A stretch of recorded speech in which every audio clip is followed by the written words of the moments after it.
Di dalam surah At-Taubah kita tahu bahwa satu-satunya surat dalam Al-Quran yang tidak dimulakan dengan basmalah adalah surah At-Taubah. Tentu tidak lain dan bukan karena surat ini adalah surat yang membongkar borok-borok orang munafik dan merendahkan mereka, sehingga tidak disyariatkan membaca basmalah. Walaupun ada yang mengatakan bahwa karena dia bagian daripada surah Al-Anfal, sehingga basmalah cukup dibaca dalam surah Al-Anfal, dan ketika masuk dalam At-Taubah tidak perlu membacanya. Tepat di ayat ke-65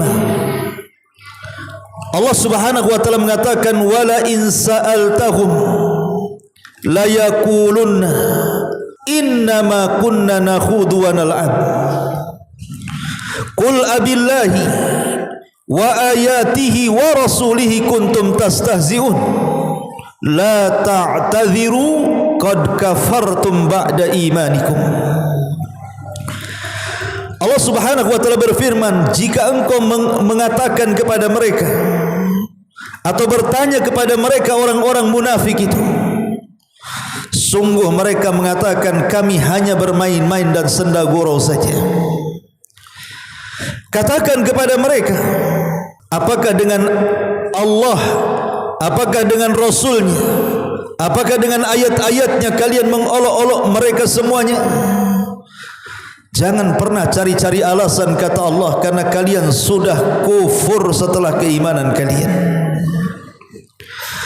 Al-Imam At-Tabari rahimahullahu ta'ala meriwayatkan dari sahabat Zaid ibn Aslam radhiyallahu anhu bahwa ketika orang-orang munafik berkumpul-kumpul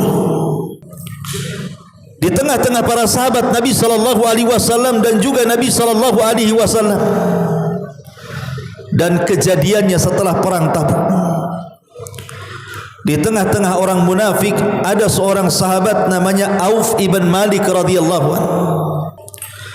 Tiba-tiba salah seorang munafik di antara mereka mengatakan, sambil mengisyaratkan kepada para qurrah, pakar-pakar Quran dan juga Nabi sallallahu alaihi wasallam, ma ra'ayna arghabu butunan wala akdhabu alsunan wala ajbanu indal liqa min haula.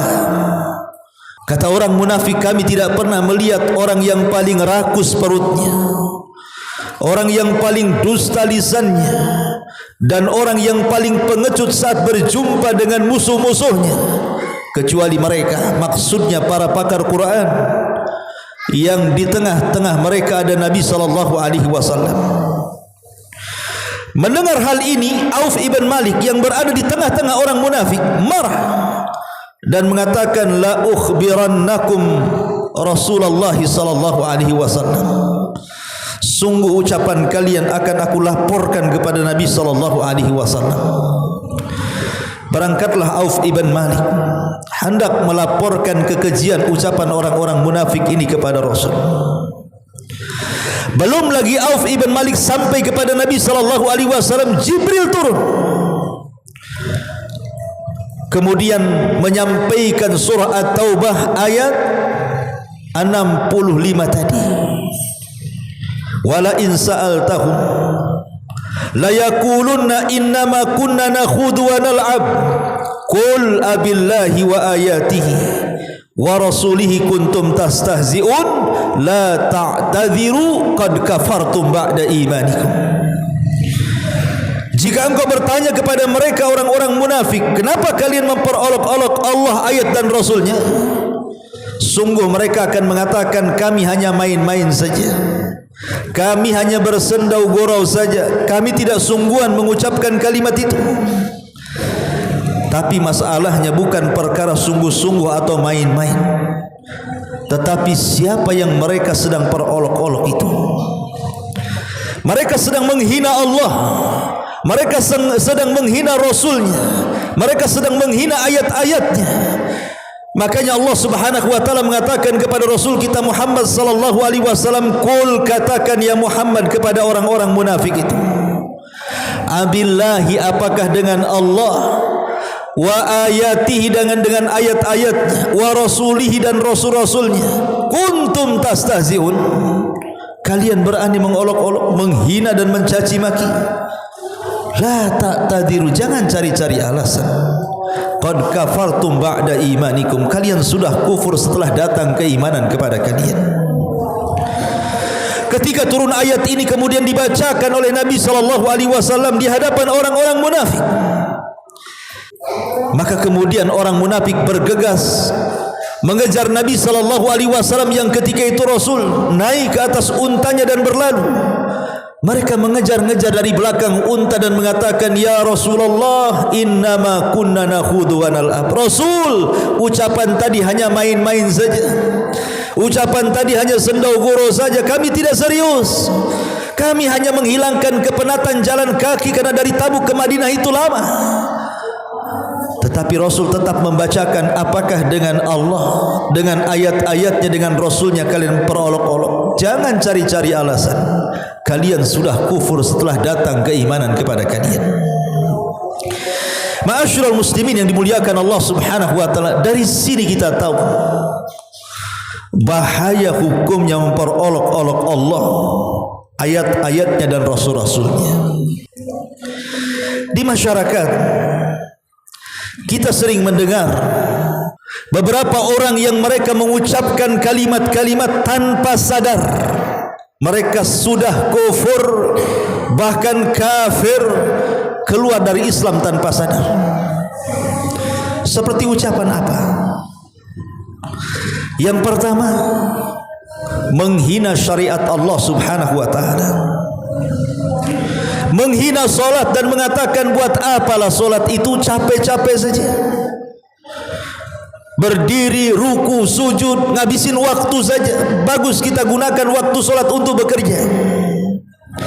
Buat apa puasa itu berlapar-lapar dari pagi sampai sore, membuat lemah badan saja. Bagus kita makan. Atau mencela atribut-atribut Islam, mencela orang yang berjanggut, mencela orang yang cingkrang, mencela orang yang bercadar, atau mencela orang yang membaca Al-Quran, mencela orang azan, dan begitu seterusnya. Maka Allah Subhanahu wa taala katakan, dzalika bi annahum karihu ma anzalallah fa ahbata a'malahum. Tidaklah mereka mengucapkan kalimat ini kecuali karena mereka benci dengan apa yang Allah turunkan kepada mereka, makanya Allah gugurkan amalan-amalan mereka. Jangan pernah mencela agama, mencela syariat, karena mencela syariat itu sama dengan mencela yang mensyariatkannya Allah Subhanahu wa taala. Yang kedua, kita sering mendengar kata-kata di masyarakat kita menghalalkan sesuatu yang sudah jelas-jelas Allah haramkan, atau mengharamkan sesuatu yang jelas-jelas Allah halalkan. Seperti orang mengatakan, ketika ditawarkan minum khamar umpamanya, dia mengatakan, saya tidak minum karena khamar itu tidak baik untuk saya dan kesehatan saya. Tapi kalau anda ingin minum, ya silahkan saja, saya tidak melarang. Atau dia mengatakan, saya tidak berzina karena saya takut penyakit. Tapi kalau anda ingin berzina, ya silahkan saja. Kalimat ini bahaya. Mengatakan silahkan saja minum khamr, silahkan saja berzina. Kalimat yang benar adalah jangan minum khamr karena itu haram, jangan berzina karena itu haram.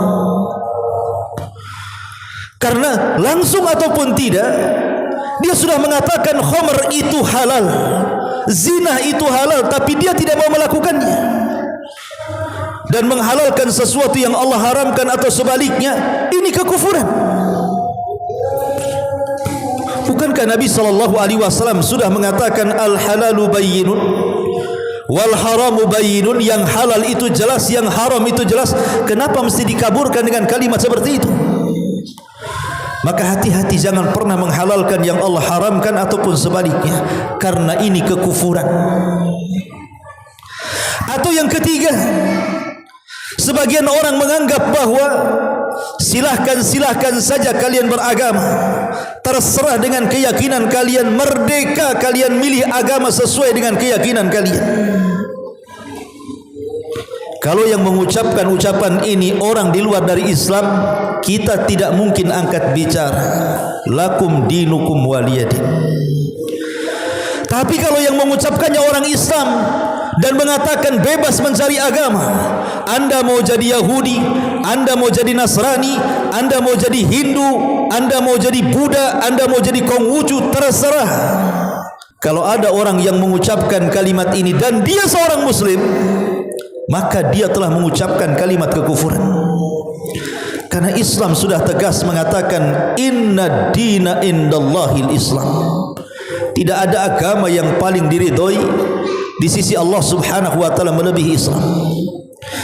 Bahkan Allah mengancam dalam Al-Qur'an, "Wa man yabtaghi ghairal islami dinan falan yuqbala minhu wa huwa fil akhirati minal khasirin."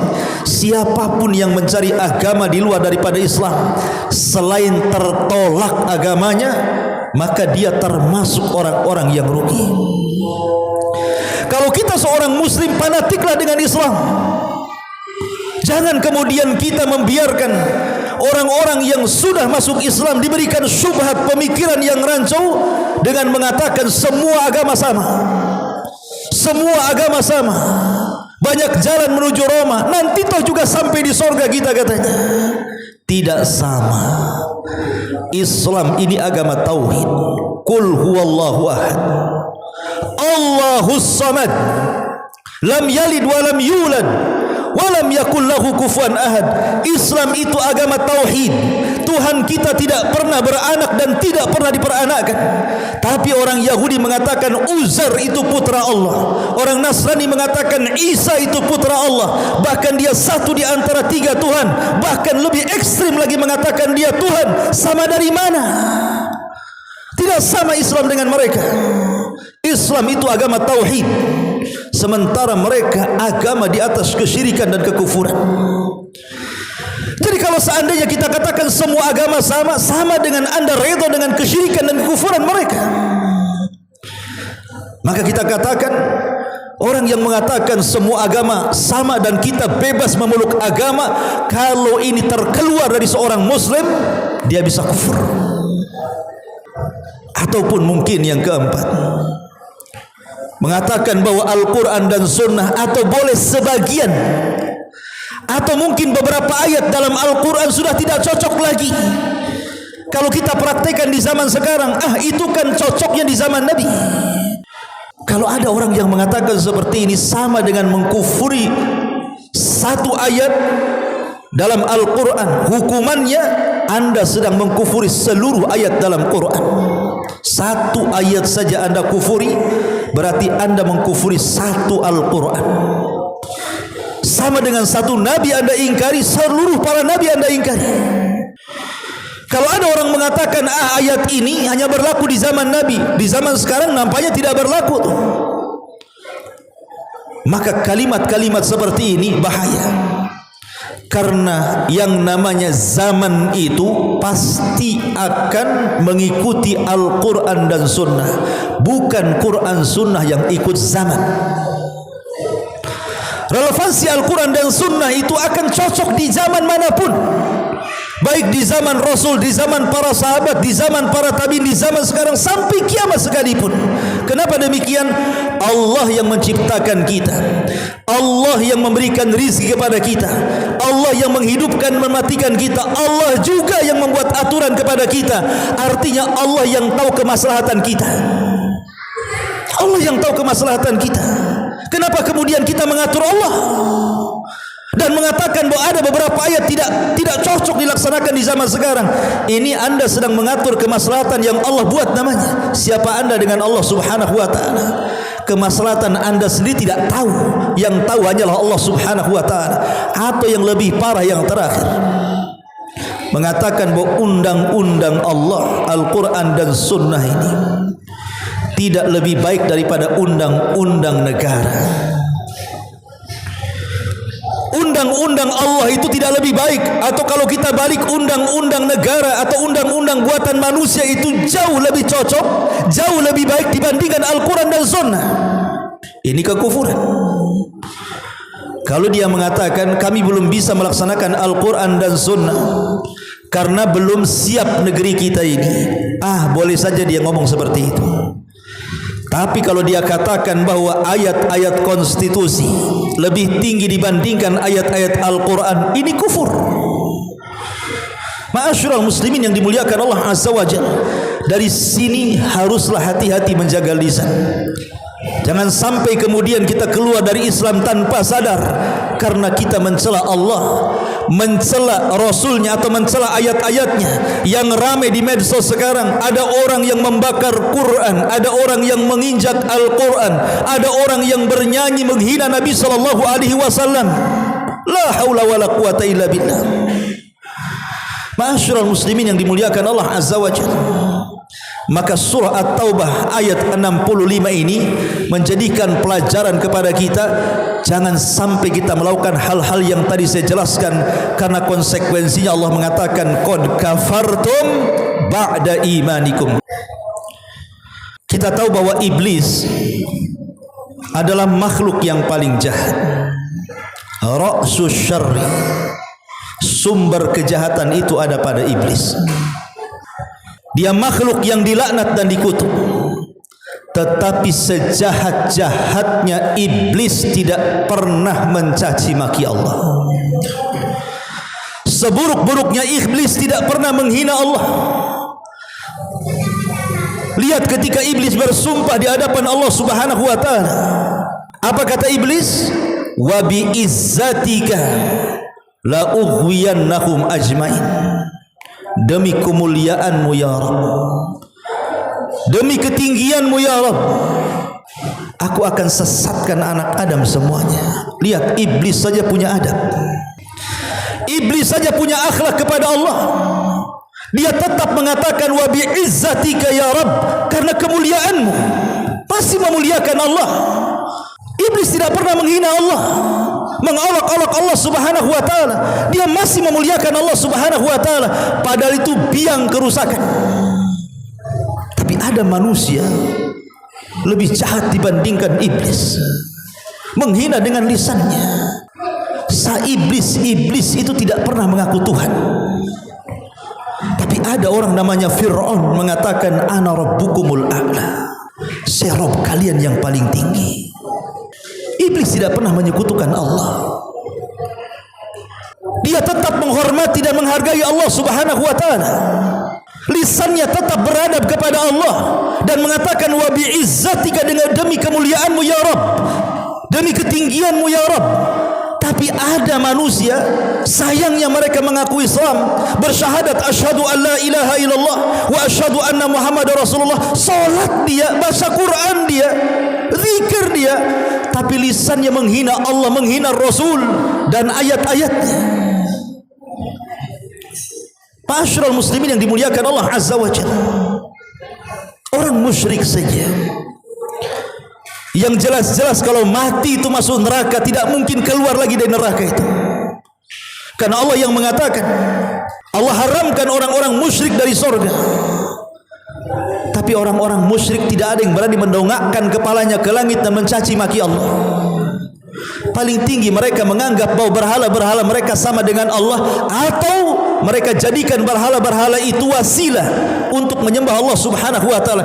Tapi tidak ada orang musyrik yang menyembah berhala yang mereka mendongakkan ke langit kemudian mencaci maki Allah. Seperti ada sebagian orang Islam yang menghina Allah seperti yang saya jelaskan di khutbah yang pertama tadi. Makanya dosa lisan ini dosa yang paling bahaya sekali. Sampai-sampai Nabi SAW mengatakan wa innal abda la yatakallamu bil kalimati la yulqi laha balan yahwi sahibuha fi nari jahannam ab'ad ma bainal masyriq wal maghrib.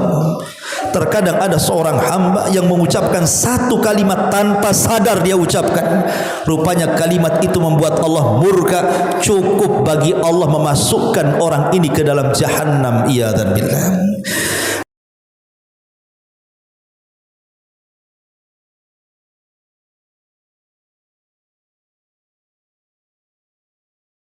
Subhanallah walhamdulillah wa la ilaha illallah wallahu akbar. Subhanallah